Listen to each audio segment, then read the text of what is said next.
Bola, who impregnated you? When did this happen? So you've been sleeping with one of my sons. You started working in this house as a housemaid, but you have been sleeping around with men. Adaomi said, pointing fingers at her. Oh, now I understand the reason you sneak in and out of their room every night. Who amongst them impregnated you?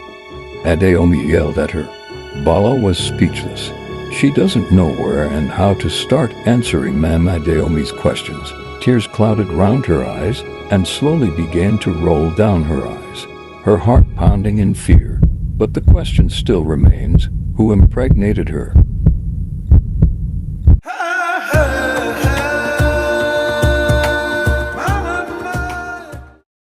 Bolla, a 20-year-old girl, came to stay with Madam Adaomi after losing her parents at a tender age.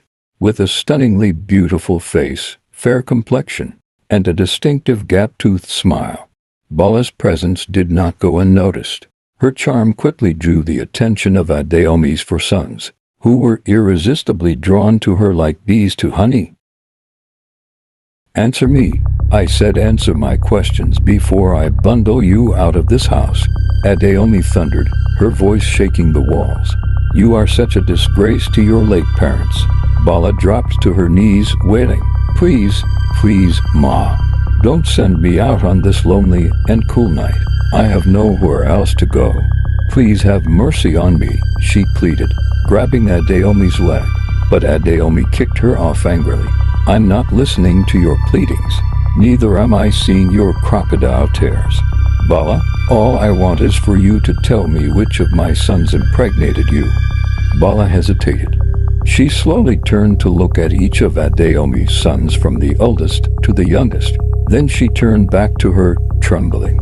I don't know," Bolla stammered. What do you mean by you don't know who you opened your legs for in this house?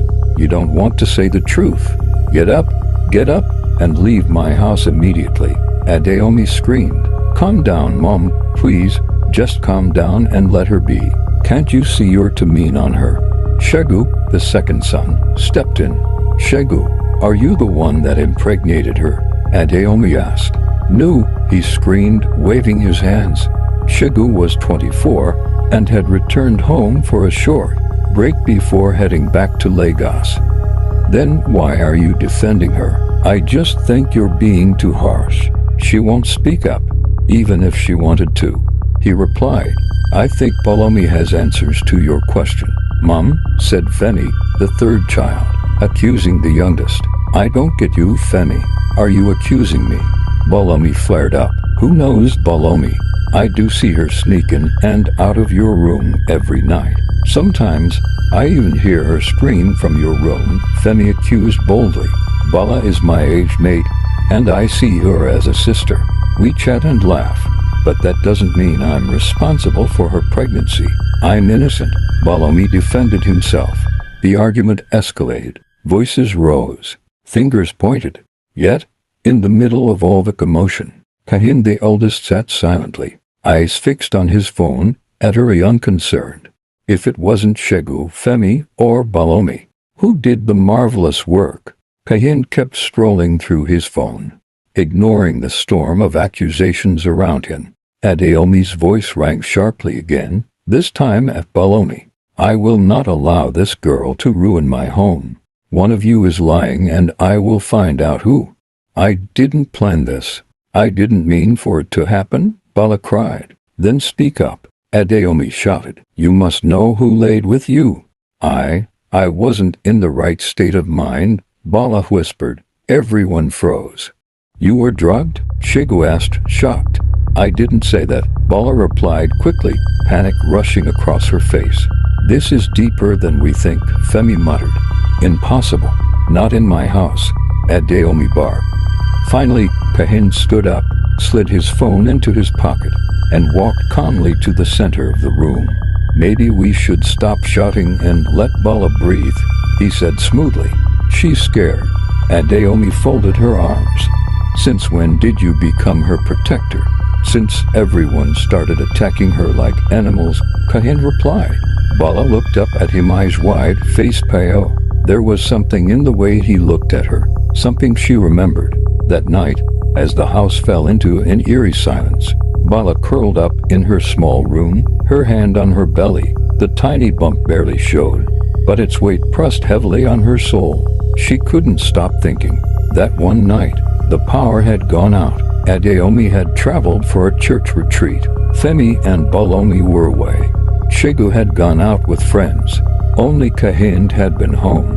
She had just finished cleaning his room when he entered, reeking of alcohol.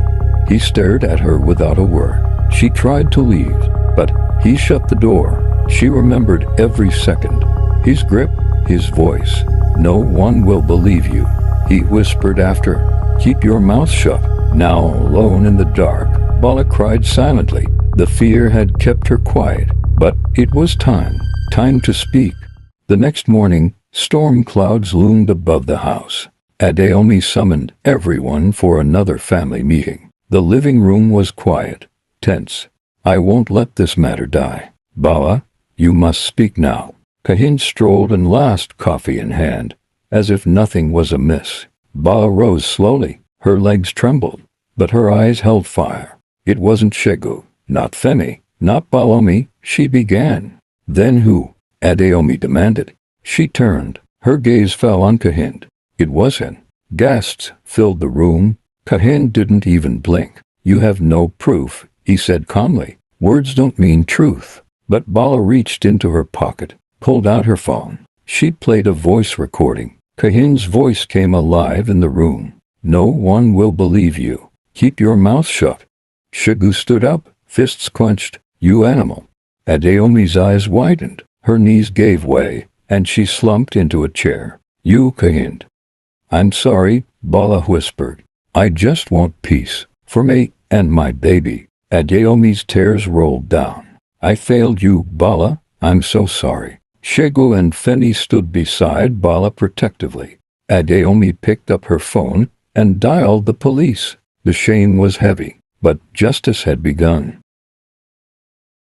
If you enjoyed this video and want more video like this one, please like, subscribe and turn on your notification to get more videos like this.